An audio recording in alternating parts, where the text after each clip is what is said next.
Will changing Florida's voting laws prompt corporate blowback like in Georgia? The question's on a lot of minds this week as lawmakers here are poised to advance controversial elections bills in the coming weeks. Our Capitol reporter Forrest Saunders has the story from Tallahassee. If you remember, shortly after Georgia signed those election reforms into law, the MLB pulled the All-Star game. We also saw major corporations scolding the state for the decision. Now, critics of similar changes in the works here in Florida warning that this state could be next. Despite 2020 lacking widespread fraud, Florida's GOP majority is set on approving election reforms this year. The reason?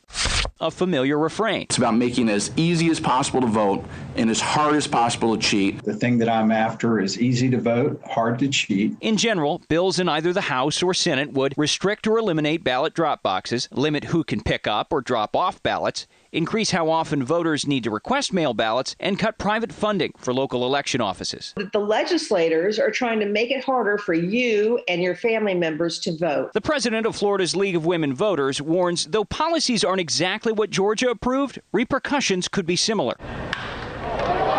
Blowback from sports leagues or major employers like Disney or Universal possible. We would hope that those corporations would step up against these bills because many of their employees are service workers who work all sorts of weird hours. They need easy access to voting. Leadership says Republicans are listening to concerns about the bills. Senators this week even pulling their version from a final committee vote to make adjustments. This boycott. Days after the Georgia backlash. A Senate spokesperson saying sponsor Senator Dennis Baxley is, quote, still working on the bill and gathering input and feedback from his colleagues, stakeholders, and constituents.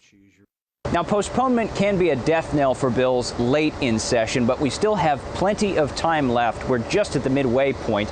And you also have the House version that's still out there, 2 committee stops away from reaching a floor vote.